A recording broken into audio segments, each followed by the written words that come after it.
In this lesson, we'll discuss using the cut line pattern option. This is where the cut line is perforated, where the blade is lifted incrementally along the cut line. This is a specialized type of perforation designed so that when the blade is lifted, it doesn't have to be completely lifted out of the material, but only lifted halfway. This leaves notches or tags so that the cutter can cut completely through the backing without the cut piece falling out. This type of cutting is often used with a print and cut workflow to create pop-out decals.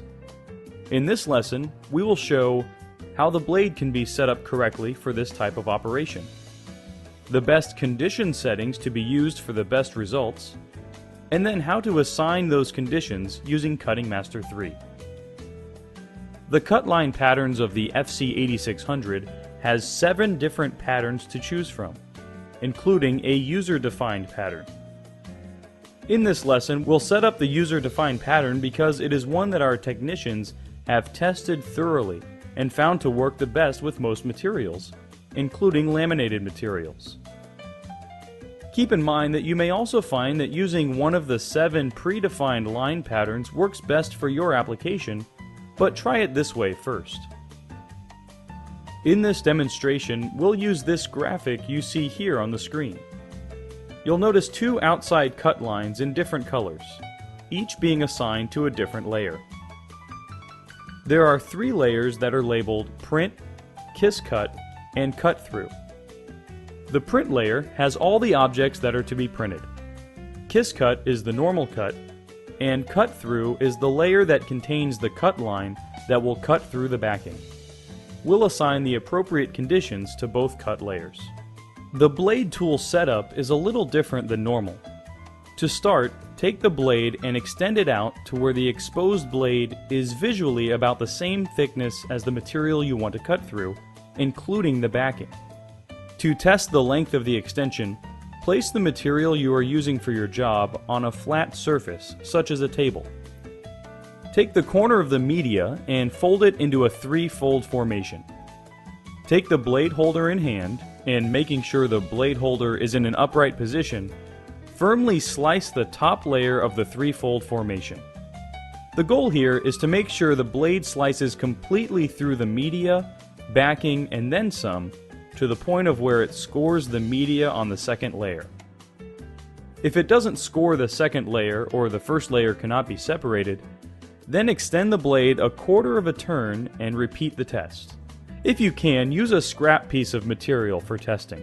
The basic workflow for print and cut using the perforated cut line pattern option is to first determine which 2 conditions will be used for this process. In this lesson, we'll be using Condition 1 and 8. Condition 1 will be used for the kiss cut layer, for the normal cut line, and Condition 8 will be used for cutting completely through the backing or carrier sheet. This is the condition that will have a cut line pattern assigned to it. To set up the kiss cut operation, start by setting up Condition 1. First, we have to make sure the cutting tool is in the tool carrier 1 position. Recall that this is the back slot of the tool carrier. You'll know that it's in the correct tool carrier because the tool will be positioned over the Teflon mat. Next, we'll set up the 2 conditions by pressing the Condition button. Pressing the 1 key to change the condition number, and then pressing the arrow key to switch to Condition 1, and pressing Enter. We'll configure Condition 1 by first configuring the blade type to CB09U. If you plan to use a different blade, then select another choice. We'll start with the force from its normal setting. Recall that for normal vinyl, the force is usually set to 14. Keep in mind that these settings are based on a new blade. If you have an older or dull blade, your values will be higher. Also, the value may be higher if you are using media that is laminated. Finally, write down this kiss cut value since the cut through force value will be based on this. Press Enter to accept the value. Next, we can set the speed to about 30.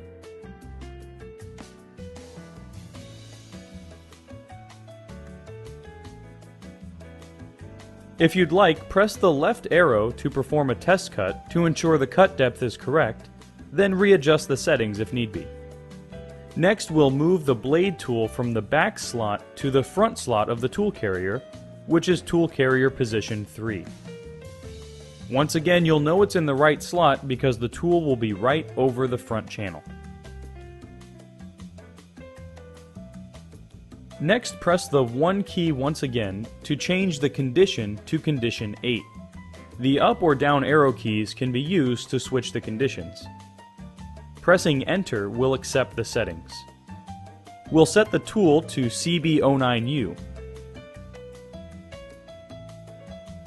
As mentioned earlier, the cut-through force should be set to the kiss cut force plus 10.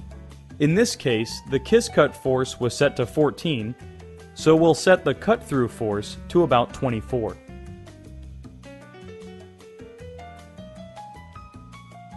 We'll set the speed to 30. Keep in mind that these settings are a starting point based upon testing results we performed at GraphTech.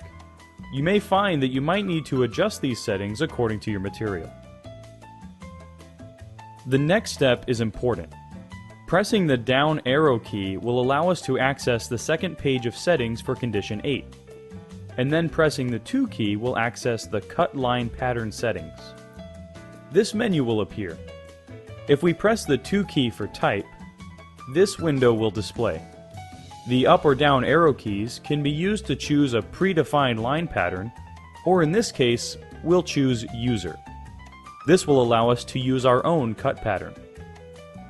In this menu, the first value cut is the distance the blade cuts through the material prior to lifting the blade.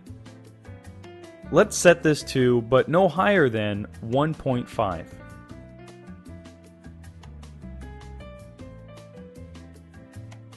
Up is the distance the blade is cutting in the up position. We'll set this value to 0.035.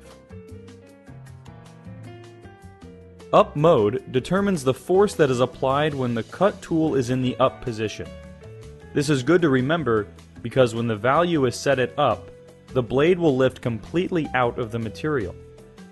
We can set this value to about 2 by pressing the left arrow key and then changing the value.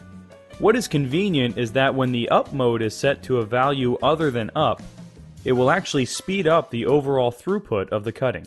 Pressing the left arrow key will exit, and pressing Enter will accept the values. The next step is an important one.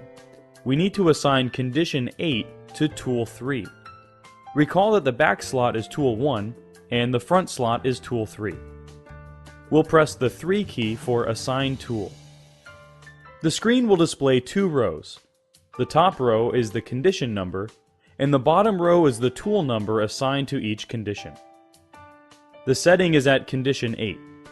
We can press the 3 key and this will assign condition 8 to tool 3, the front slot of the tool holder. The reason this is an important step is if this is not done, then the cut-through cut line will be off or shifted. We can press Enter to accept the value. At this point, a simple cut test should be performed, but it is recommended to draw a 1-inch circle in your software instead of using the standard test patterns.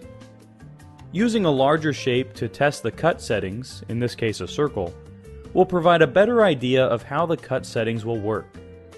If the result is not quite what you want, adjust the settings in increments of 1 or 2. Going back to the software, we can now send the job to Cutting Master 3. We'll click on Configure Cut Job. Under Apply Conditions, we'll click on the By Layer option since for this job we have separated the items by layers.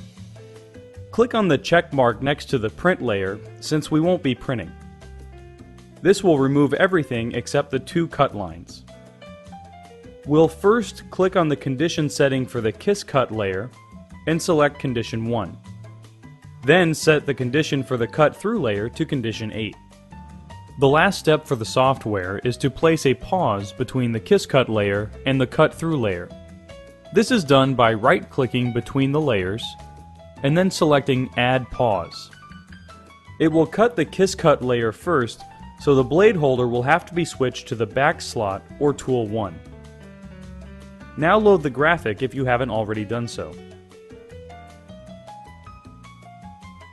And send the job. The cutter will start to find the registration marks